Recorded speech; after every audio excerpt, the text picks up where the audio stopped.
In our first story, Behind Mansion Walls, American royalty is stained by blood. After the first 2 shots, my mom came outside, heard my dad scream. It was pretty obvious he was a crazy man with access to a lot of weapons. And later, Las Vegas high life sends a respected dynasty to a new low. He fancied himself a hitman, a James Bond, a type of character. There's drugs, there's betrayal, murder. I was just surprised how one wealthy family can be involved in so much weird stuff. I'm Christopher Mason. The DuPonts are one of America's wealthiest families. But you'd be surprised by the skeletons lurking in their closets and how they became a fatal dynasty.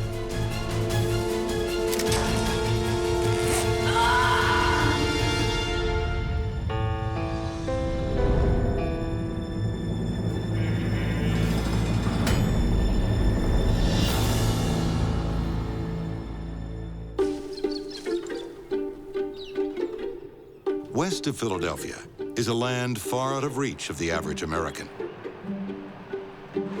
It's called the Main Line. An exclusive stretch of grand mansions, vast estates, and country clubs. Mere millionaires are small change on the Main Line. This is billionaire country.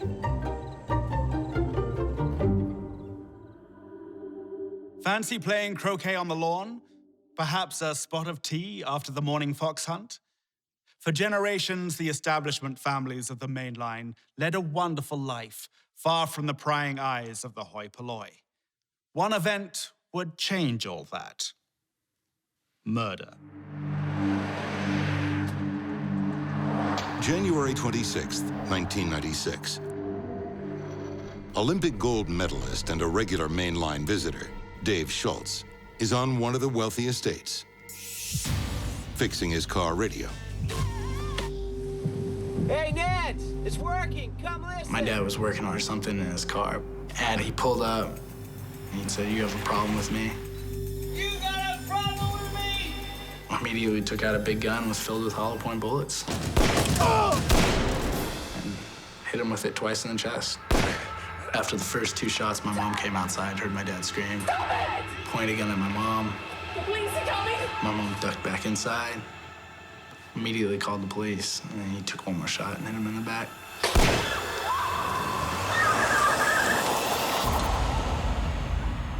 My mom ran outside and just told my dad.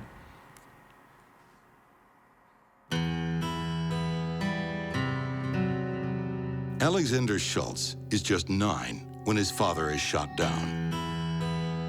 To this day, he still finds it hard to comprehend. Just no explanation. I think that was the hardest part, is that it wasn't from anything, you know? So that was really... When you have a tragedy like that, you want someone to tell you at least why it happened, you know?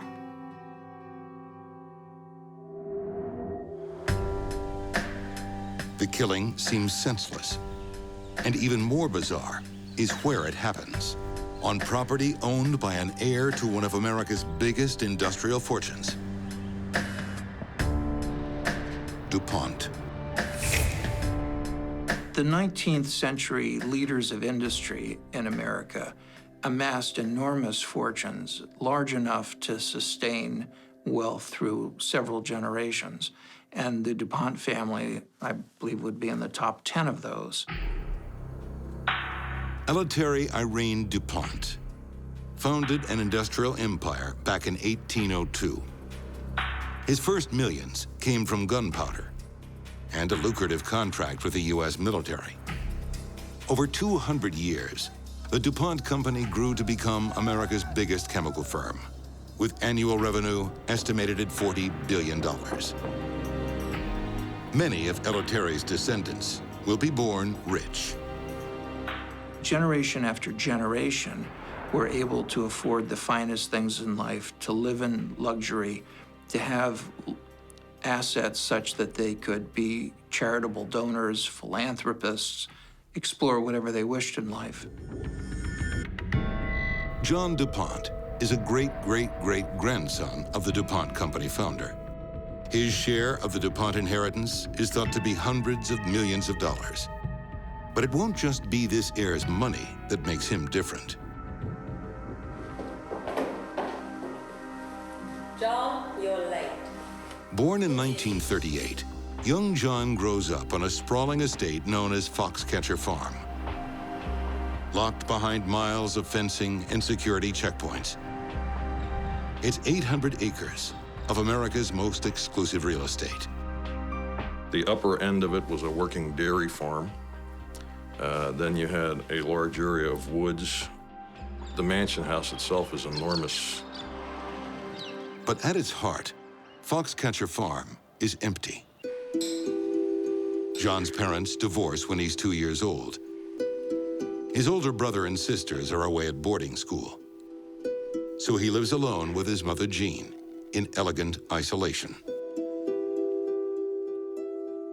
Alone on his vast estate, young John DuPont has one companion, Hubie, son of the family chauffeur. But John's only friend is also on the DuPont payroll. John's mother, Jean, pays Hubie to play with her son at a rate of 90 cents an hour. As the years go by, John's isolation only gets worse. His social skills never flourish. He was an odd fellow who was not really going to do well in a marriage or at cocktail parties. Instead of people, he turns to animals for company. As a young teenager, he becomes enamored with natural history. He actually earned a doctorate and was an ornithologist of some note. A Filipino parrot and a Mexican sparrow are named in his honor. But like so many other things in his life, his mother makes much of this happen, buying him vast scientific collections to play with. John learns a lifelong lesson. What he can't earn on his own merits, DuPont money can buy. He could do very well when he was the man paying the bills and commanding the respect of others through his assets. In 1962, at age 24, John discovers a new obsession: competitive sports. Lack of natural talent won't hold him back when he decides he wants to be an Olympic athlete. He buys his way onto elite training squads for swimming and pentathlon. But even the DuPont millions can't make him swim quickly enough to qualify. There must be another way to bask in the glory of Olympic gold. In 1984, John DuPont buys a new collection that will rival his stuffed creatures. Wrestlers. Okay, boys. Having failed to excel at the sport himself, he resorts to buying success. Get serious. In this case, a potential U.S. Olympic team. Follow through, Travis. He was a frustrated athlete who had these millions to make it possible to hang out with athletes and coaches that were the best in the United States. In 1989, at age 41, John splurges on a $600,000 wrestling facility at Foxcatcher Farm. Then he spends more money, paying Olympic hopefuls to move in and train for the 1996 Atlanta Games. Yes. Yes. Focus. His chief draw, gold medalist coach Dave Schultz, an American wrestling hero and father to young Alexander Schultz. He was a rock star, really, within that wrestling niche. For a time, the wrestlers seemed to enjoy the opportunity.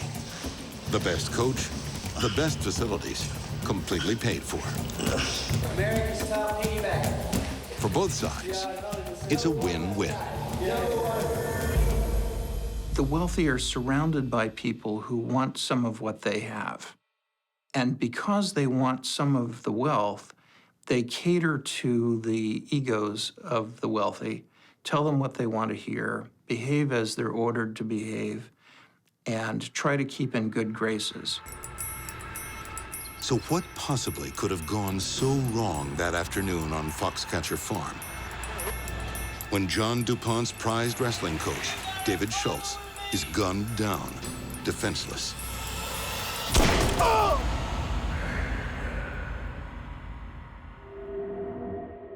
My friend had just been shot, and the person who had just shot him, his whereabouts were unknown. It's a day Mike Savitsky will never forget, as the first cop on the scene and as the victim's friend. My immediate reaction was, there's my friend on the ground, I gotta help him. And that's what I did. Come on, stay with me, buddy. Come on. I checked him for signs of life, breathing pulse, did not find any. And at that point, I began to administer CPR. And as I would pump air in, I could hear it coming back out through his chest. Dave Schultz dies in his friend's arms. His wife blurts out the truth. She knows who shot her husband. Get John DuPont, please. John DuPont. I was very upset by that. And there was definitely a feeling that, we have to get him and arrest him and bring him to justice. But DuPont has barricaded himself inside his mansion. Can they get him out before someone else is killed? We knew that he was armed. We knew from prior history he had a large collection of firearms. He had a safe room. It was almost like a vault. He could lock himself inside. Leave me alone!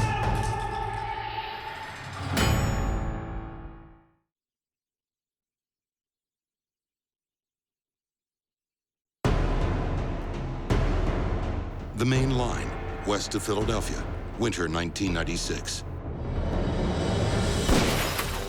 John DuPont has just murdered an Olympic hero. Now, he's holed up inside his mansion with a stockpile of high-powered weapons. Leave me alone! Police call in reinforcements. There were probably 20 or 30 police departments involved, 5 separate SWAT teams involved. For years, John DuPont enjoyed the spoils of the landed gentry. Now, his mansion is a prison. It's a showdown at Foxcatcher Farm. And the question is, will the DuPont fortune buy John out of this? One of John's other Olympic pursuits is target shooting. He's also an avid hunter. Everyone on the estate is at risk. He had a safe room. It was almost like a vault. He could lock himself inside. And there was quite a bit of weaponry in the house. Police have no idea how this will end. And the closer they look into the life of John DuPont, the more worried they get. He would talk about people being in walls, and he just had general paranoia. It turns out John DuPont is quite the eccentric. Get out of my house. Alexander Schultz remembers his weird mix of sanity and delusion. He was, hearing people and thought he was paranoid, very paranoid, thought people were out to get him. I mean, this was mixed in with sanity. It wasn't just this guy babbling to himself all the time. This was, he was coherent a lot of the time, too. But coherence is often a stranger to the master of Foxcatcher Farm. He sees Nazis in the trees. Swans try to hypnotize him. He worries that an imaginary goo machine will make his mansion disappear. After several hours under siege, the madness rears its head. He was demanding to be called Dalai Lama. Several times he had made threats that he had, I believe the term used was toys. I will use my toys. That he would use on any police officers that approached the mansion. At various times, he calls himself Jesus and the President of the United States. At that point in time, it was pretty obvious he was a crazy man with access to a lot of weapons. But no matter how mad their quarry, cops can't forget they're laying siege to a descendant of an American icon. They don't storm the mansion. They definitely wanted to take him alive. They did not want to have to hurt him or whatever, let justice be served through the court systems. The decision was made to wait it out. 24 hours later, the eccentric millionaire is still holding out. There were rumors that it had a supply of food and water, that it could be used as a safe refuge in case of a war. With DuPont bunkered down, police start piecing together his original crime. The surprise murder of his former friend, Olympic wrestling coach David Schultz. The most likely explanation of most of his odd behavior was that he suffered from schizophrenia. Forensic psychiatrist Park Dietz interviewed DuPont. In DuPont's case, it was quite extreme. The man had been mentally ill for years.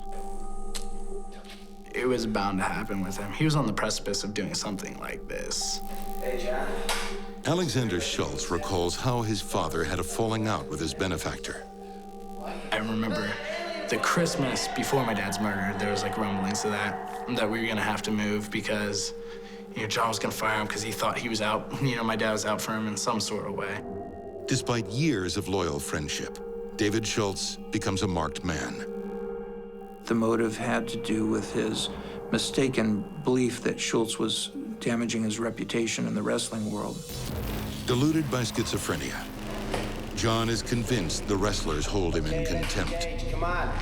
As much money as John DuPont had, and in whatever aspirations he had to be a wrestler and to be part of that wrestling community, he did not have the level of talent nor the level of respect that Dave Schultz commanded both as a wrestler and as a coach.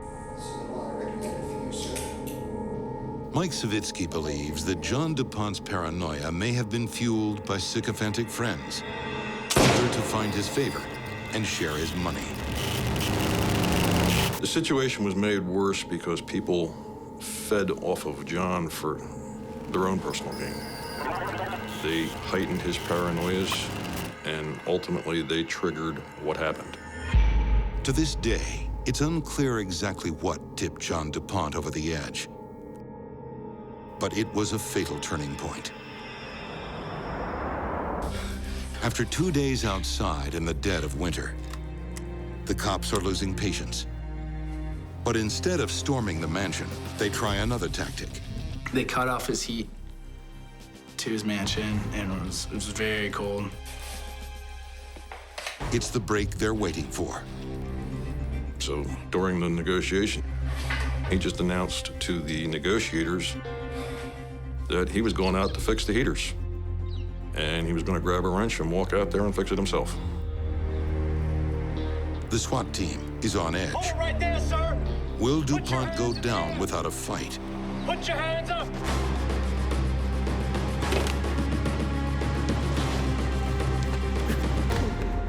Without police firing a shot, one of the strangest chapters in mainline history is over. But another type of siege is about to begin. In court. If John DuPont is mentally ill, does he qualify for a plea of not guilty by reason of insanity? Could he really get away with murder? You got a problem with me? Few doubt John DuPont pulled the trigger, then fled to his mansion. But to convict him of murder, prosecutors have to prove he is not insane. In Pennsylvania, as in many American states, the test of insanity requires the following elements. First, the person has to have a mental disease or defect. DuPont is found to suffer from schizophrenia. Second, as a result of that mental illness, the person has to either be unable to tell what they're doing or not know it's wrong. The prosecution argues that despite DuPont's illness, he still knew right from wrong. He knew that Dave Schultz was a human and that shooting him could harm or kill him. As long as John DuPont knew he was shooting and harming a human being and knew it was against the law, he's legally sane and responsible, even though he was mentally ill. John DuPont is found guilty of murder, but he's also deemed to be mentally ill. His sentence is relatively light, 15 to 30 years. The grand mansion on Foxcatcher Farm is replaced by an 8x10 cell. His fortune can't help him now. In 2010, at age 72, John DuPont dies in prison. Could the murder of Dave Schultz have been avoided? If you or I exhibited the madness of John DuPont, we'd quickly end up in psychiatric care. But many people lived off John's wealth, so his mental illness was either indulged or ignored, and a much-loved Olympic hero paid with his life. Coming up, behind mansion walls. She was DuPont money. She was born rich. She spent her whole life fabulously wealthy. High society collides with Las Vegas lowlife. He was just a stone-cold killer. And the DuPont name is tainted once again.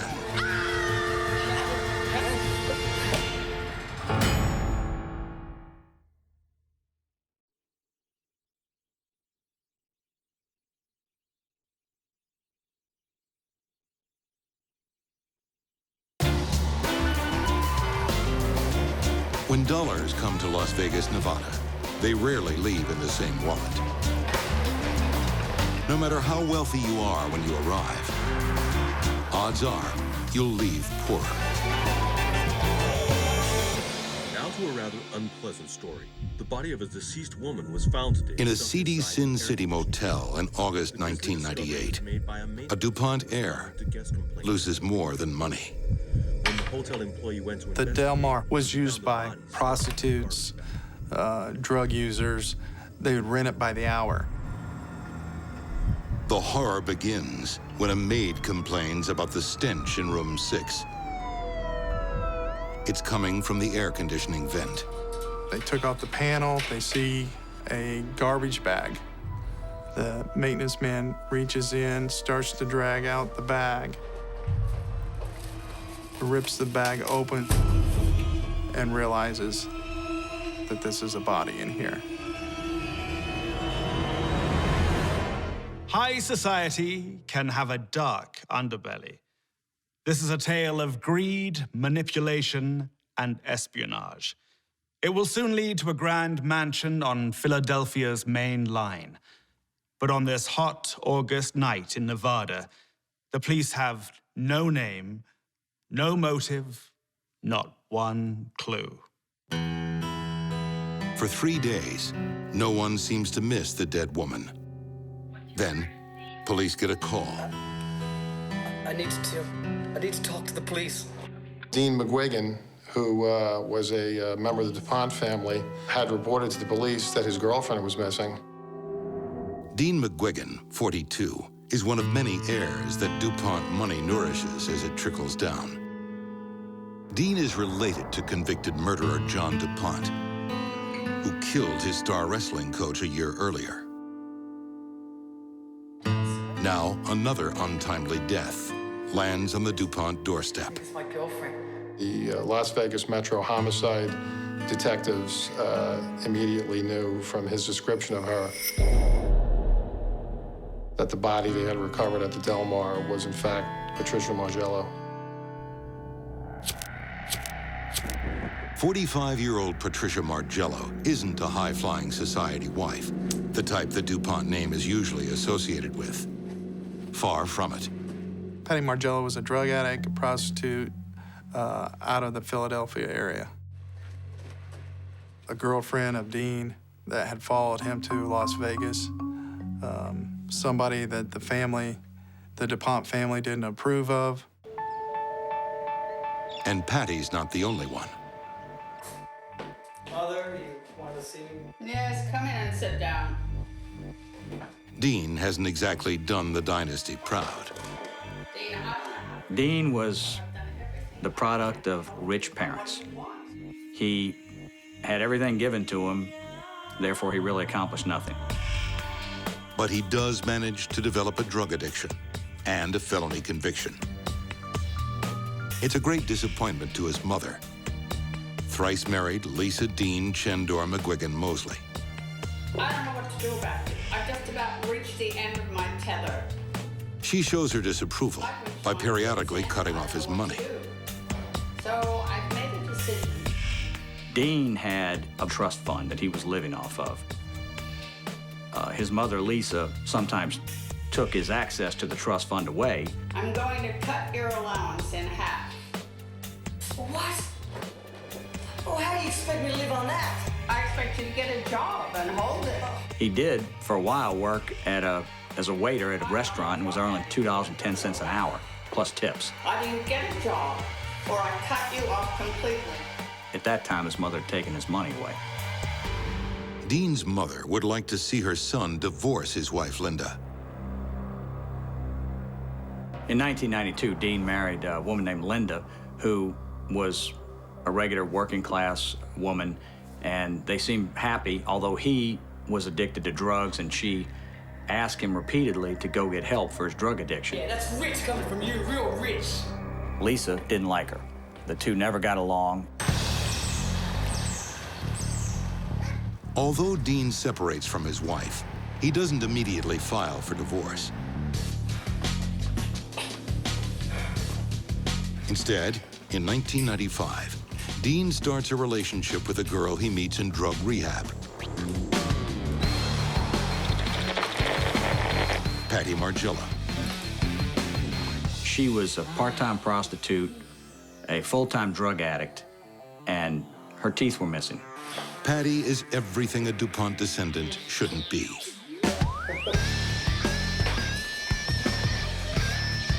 Dean doesn't care. But his mother does. Patty really upset the family. They had tried to pay her off before to leave to get away from Dean. That didn't work. She just kept coming back into his life. Fed up, Dean's mother turns off the money tap until he comes to his senses. Okay, we're going tomorrow, Mom. You're going now. In 1998, Dean decides to start divorce proceedings against his wife and moves into a Las Vegas hotel. To his family's chagrin, he flies Patty out from Philadelphia to join him. The reason that Dean was pretty much living on cat food was because his mother took away access to his trust fund, mainly because she didn't approve of his girlfriend, Patty. But now, Patty is dead. The FBI is called in. And right away, two things strike Agent Brett Shields as odd. Dean has facial injuries. I think it's my girlfriend. And it's taken him 3 days to report his girlfriend missing. Dean was my main suspect at that time. And here we had a guy that had a broken nose. He hadn't reported his girlfriend missing for 3 days. So this is just a coincidence. Oh, man, I got slugged. I was grilling him. Right. It was not a good cop, bad cop thing. It was a bad cop interview. So what you're saying is that Dean says the night Patty went missing, he left her in his hotel bar to earn some money. that's what I think happened. Dean told the police he last saw her in the bar at the Hilton. She was supposed to get paid $2,000 for entertaining two high rollers for the night. Patty was expected to meet a colleague, Diana Hironaga, and the pair would entertain the men. Diana was an aging porn star and part-time prostitute who trolled the casinos in Las Vegas looking for Johns. Diana Hironaga is the key.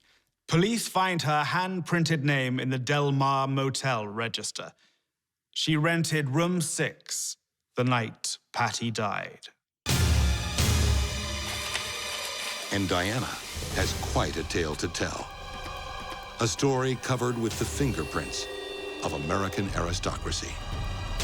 I was just surprised how one wealthy family can be involved in so much weird stuff.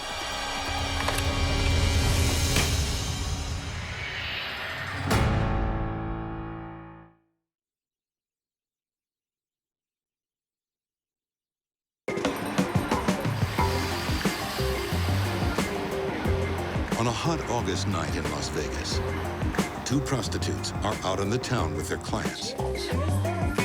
One of the working girls, Patty Margillo, is the girlfriend of DuPont heir, Dean Mcguigan. Dean's family doesn't approve of Patty and her ways.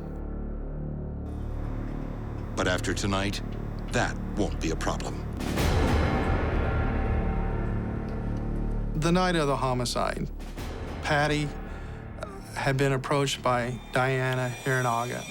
Diana had told Patty she had two high rollers they were going to take them out on the town and pay them some good money to be their eye candy.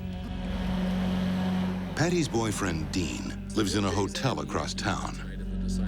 He knows all about her lifestyle of paid sex and drugs. In fact, Dean has a drug habit himself. Dean admitted that they were equally bad influences on each other, and he testified that they were perfectly happy living in squalor as drug addicts together, that they were soulmates. And he truly seemed to love her. But on this job, Patty starts to get a bad feeling. Instead of the classy social function she's been promised, Patty finds herself doing drugs in the cheap Del Mar motel. And her two high roller clients seem anything but.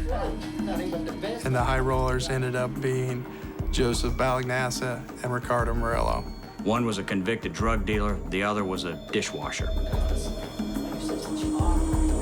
Something about this party isn't quite right. Patty may be high on methamphetamine, but she has enough sense to plan ahead if things go wrong. They stayed in the room for about 2 hours, partying, using drugs, and Patty eventually realized something was very dangerous. No, I'm fine, really. Would you excuse me a moment? She went in the bathroom and called Dean at the Hilton.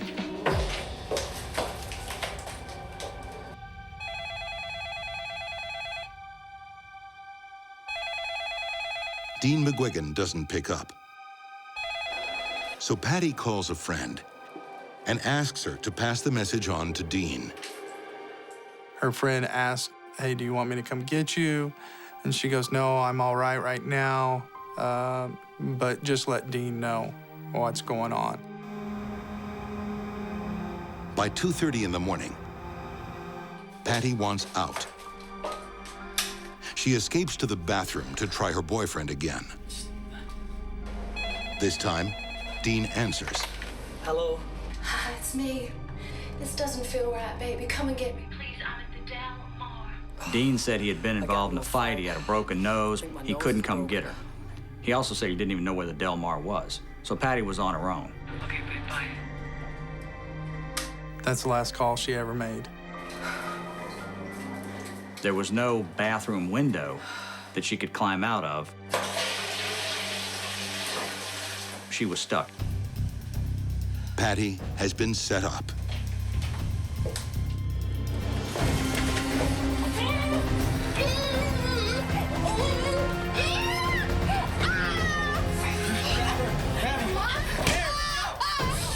While Hiranaga and Murillo's friend, Joseph Balagnassa, held Patty down, Murillo tied Balagnassa's belt around her head, wrapped it around her head twice, once through her mouth and once around her throat.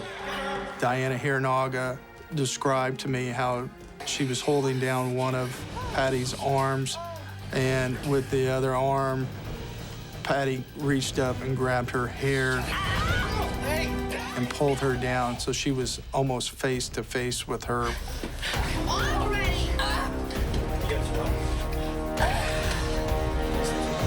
It was a very brutal way to die.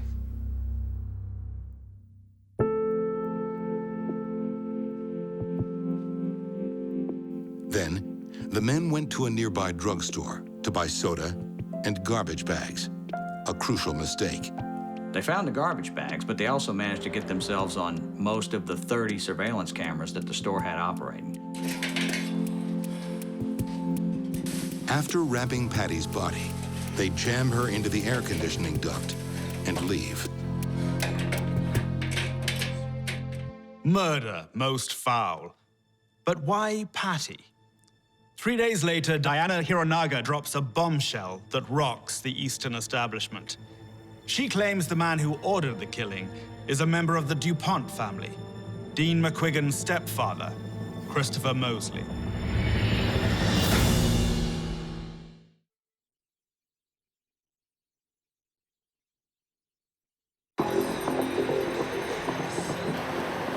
Las Vegas, Nevada, August 1998. A murder on the seedy end of the Strip is starting to cause some unlikely ripples. He gave me this when we first met.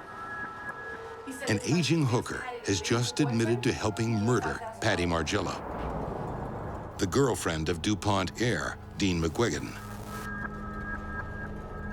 He said that if I could convince Diana Hironaga says she was paid to kill by Dean's father-in-law, Christopher Mosley. Mosley lives a millionaire's life on Serendip Estate outside Wilmington, Delaware. He's the third husband of a DuPont heiress, Lisa Dean Chendor Mcguigan Mosley. She's definitely a woman of privilege, and she's lived her life as that, as somebody that never had to worry about money.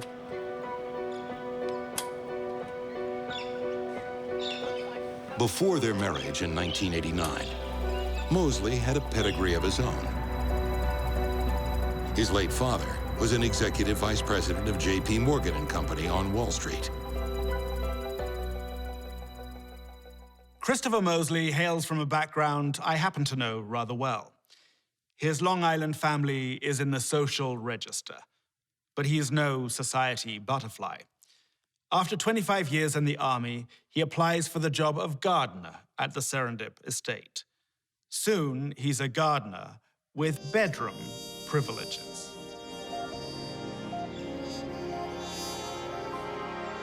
You must be getting hot.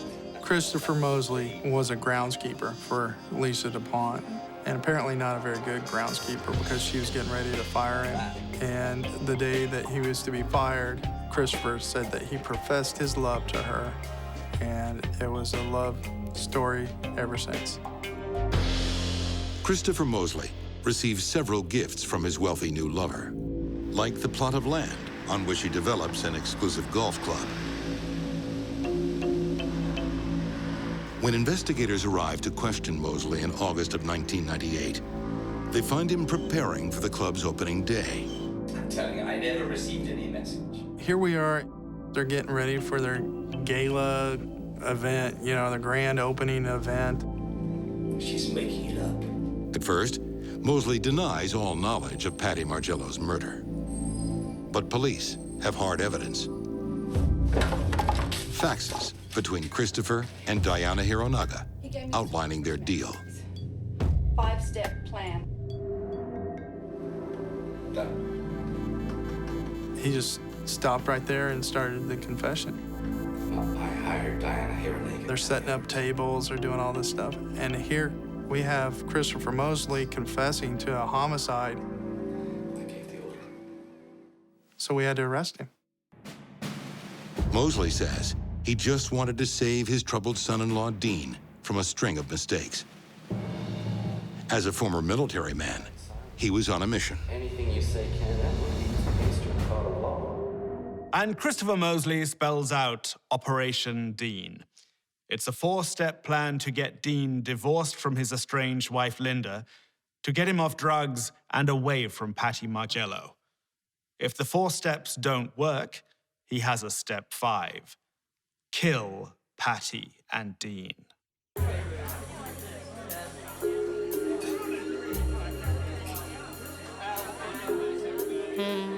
So, how are you going to take the mission? Mosley fancied himself a hitman, a James Bond type of character. My operational budget is quite healthy. Okay. In some way, he thought he was either impressing his wife, assisting his family, accomplishing something good, and at the same time, he seemed to enjoy the fantasy of carrying out a military operation step by step. With Operation Dean exposed, investigators have almost everything they need to charge Mosley with murder for hire. But there is one more piece of the puzzle. Step 5 called for Dean's murder too. What happened? When it came time for Step 5 changed. Mosley advised Hiranaga that it changed to where it was for Patty only, not Dean. In the rolling hills of Serendipitous State, Lisa stands behind her husband. She proposes $4 million bail to keep him at home. But that request is denied. She made it clear where her allegiances lied, that she was going to back Christopher Mosley in this thing all the way, and that Dean was written off. That she wanted nothing to do with Dean. She did not want to talk to him. He was cut off. In 2000, Patty Margello's killers meet justice. In federal court, Richard Murillo is convicted on charges of murder for hire and receives 2 life terms. In Nevada, Joseph Balagnasa gets 10 to 25 years for murder. For turning state's evidence, Diane Hiranaga gets a reduced sentence of 15.5 years. Christopher Mosley is found guilty of murder for hire. But because of his cooperation with police, he is sentenced to 16.5 years. He dies in custody in 2005. Today, Dean Mcguigan leads a much quieter life, living in suburban Virginia, where he works as a financial consultant. The most shocking part of this whole case, to me, was, again, somebody that came from wealth. Here's Dean, somebody that had everything given to him. But the drugs bring everybody down to the same level. Whether you're the wealthiest family in the world or the poorest family in the world. There are many problems money can solve, but murder only creates more problems, even if you are a DuPont. Over the span of 200 years, the DuPonts built a grand empire of wealth and power. But this family tree holds some very twisted branches. John DuPont was so indulged, he became deadly. His nephew, Dean Mcguigan, brought further shame to the family name. They may cringe with embarrassment, but they can't escape the charges. Till next we meet, behind mansion walls, I'm Christopher Mason.